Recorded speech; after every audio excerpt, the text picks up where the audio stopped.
Председателя, почитувани, денес на дневен ред го имаме предлог финансискиот план на Регулаторната комисија за енергетика и водни услуги на Република Македонија и од низиното 20 годишно постоење. Ако рековме дека минатата година имаше највисок износ на расходи од самото формирање на комисијата, годинава во финансискиот план на регулаторна можеме да забележиме една бројка од 230.223.412 денари, зашто не знам дали да верувам во тоа што го гледам, дали е грешка или комисијата навистина планира толку многу да троши во 2024 година. Ако направиме компарација во последниве години, откако Регулаторната комисија за енергетика ја води актуелниот состав, можеме да забележиме дека од година во година зголемувањето на расходите е се поголемо и поголемо и по години, а во бројки изгледа вака. Малку ќе читам цифри, но тие се во интерес на споредбата што сакам да ја направам. Значи вака, ќе почнем од 2020 година, во која планираните расходи биле во износ од скоро 86 милиони. 2021 79 милиони, значи приближно како претходната. 2022 91 милион и веќе наредната година одиме со уште поголеми бројки и во 2023 година расходите изнесуваат 103 милиони 219 илјади 860 денари.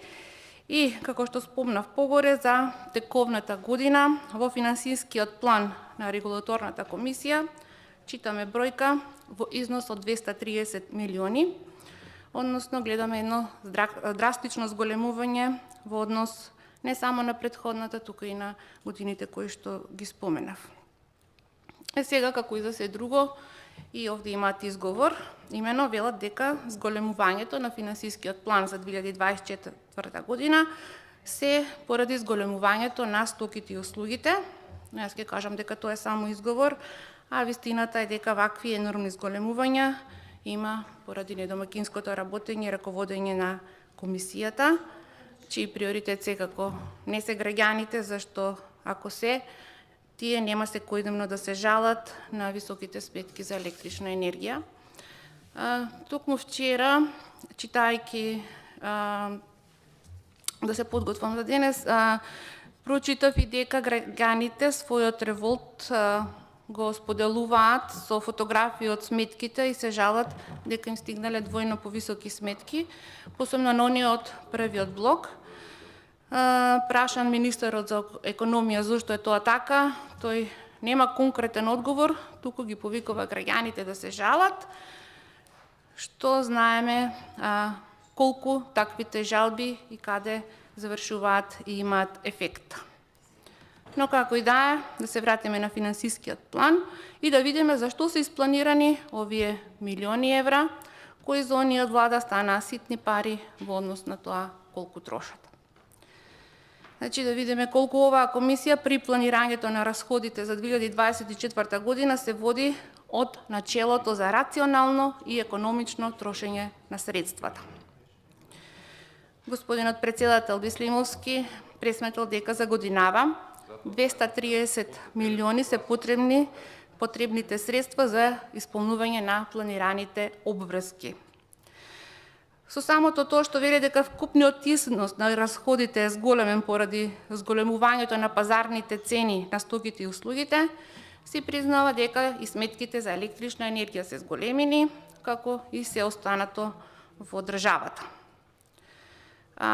Сумата, од како што кажав, повеќе од 230 милиони во Регулаторната комисија испланирале да се трошат во две групи, првата е материјални расходи и услуги и втората група други расходи. Во првата група, уште во првата ставка впечаток остава под ставката 1.1.3, потрошена вода каде има зголемување за 114% во однос на минатата година, на нешто што индиректно не упатува на помислата дека се подготвува покачување и на цената на водата. Потоа податоците за 1.2.2 ставка, потрошен бензин, нафта и нафтени деривати, исто имаат зголемување во однос на 2023 година, кое во проценти изнесува 54, а во денари плюс 350.000. И овде ќе прашам дали се планира поскапување на бензинот, нафтата и нафтените деривати или се планира нешто друго. Од финансискиот план може да забележиме дека зголемување има во секоја ставка и подставка, па така и во 1.4, менувана како други услуги, повторно 20% повеќе средства. Но овде треба да се внимава на зголемување на средствата за печатење и фотокопирање. И во време на дигитализација, во време кога посебно се изделуваат средства за IT одражување, надоградување и така натаму, се трошат повеќе пари за печатење. Се прашувам што толку ќе се печати, можеби материјал за кампања, не знам, ќе видиме. А во ставка 1.7 имаме подставка во која се предвидени средства за изнемување на мултифункционални печатарски уреди. И ако се има толку потреба од печатење, и ако секоја година се трошат пари за оваа намена, зошто еднаш не се набават вакви уреди и да се заштеди значителен износ на средства, зарем не сметат дека така ќе биде поисплатливо, не знам.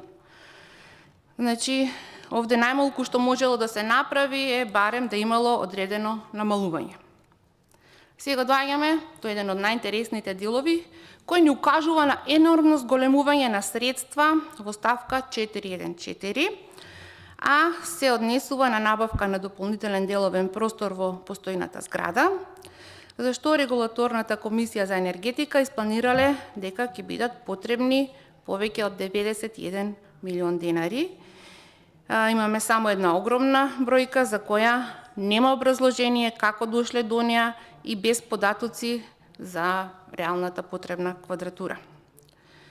Овде исто така превисок е износот од 2,5 милиони денари за услуги за заедничко одржување на административната зграда, износ кој што е зголемен за 150% во однос на планот за 2023.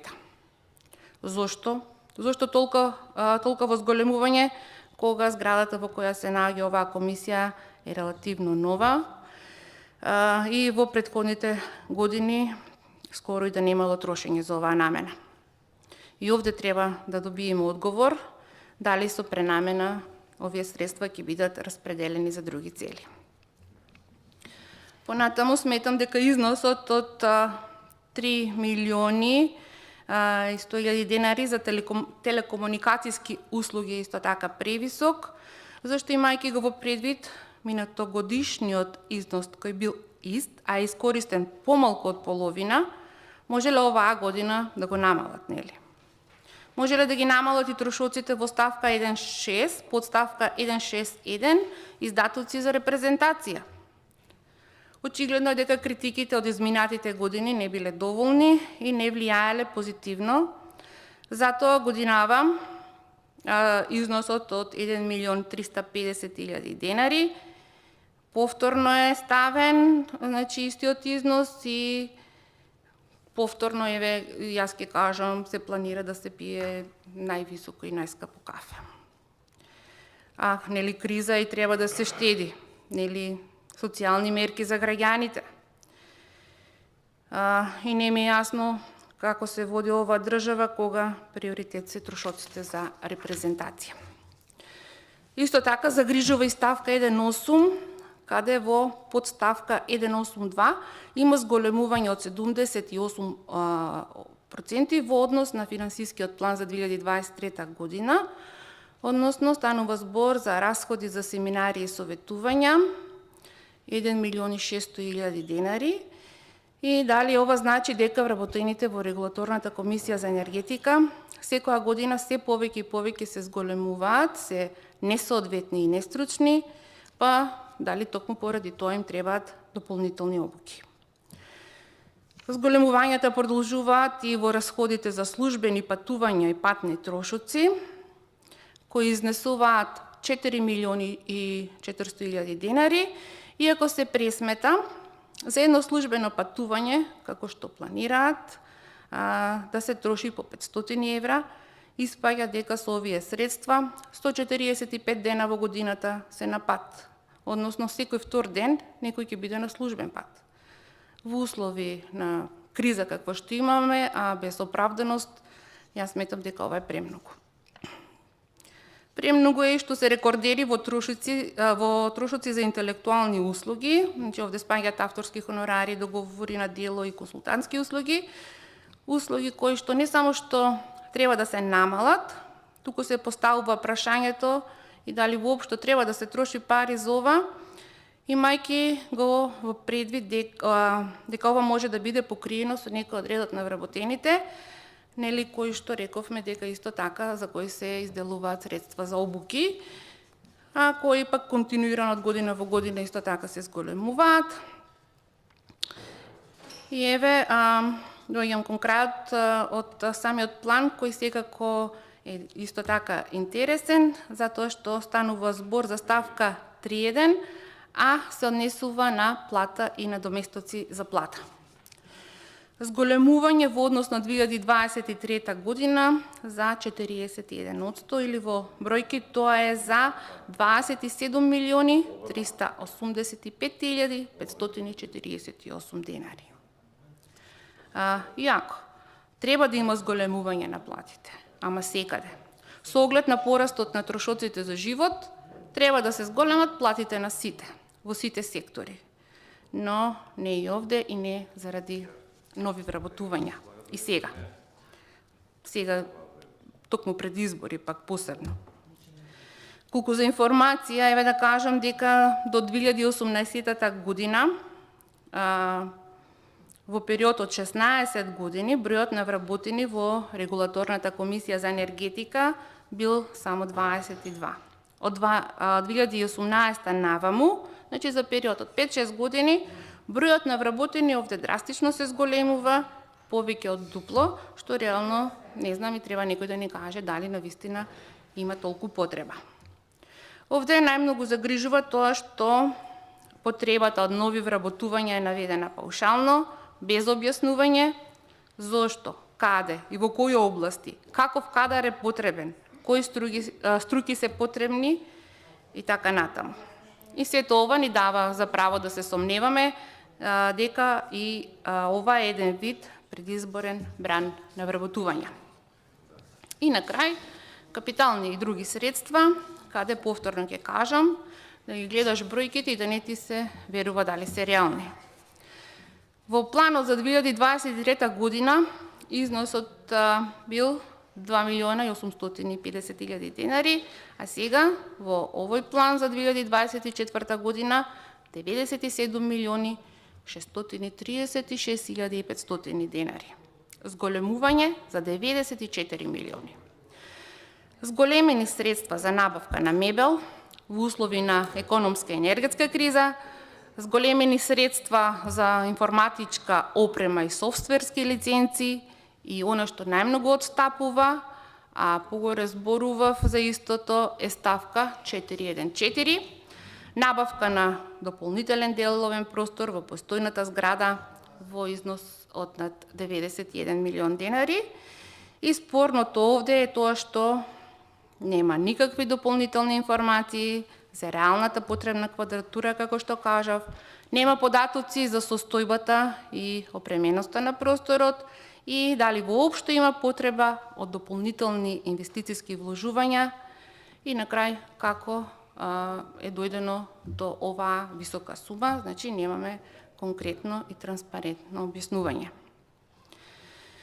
На крај можеме да заклучиме дека овој финансиски план на Регулаторната комисија за енергетика за 2024 година во услови на криза како што имаме во државата е нереален, недомаќински, набилдан и нетранспарентен во целост и секако како таков нема да гласаме за него. Благодарам. Благодарам, почитувана Даниела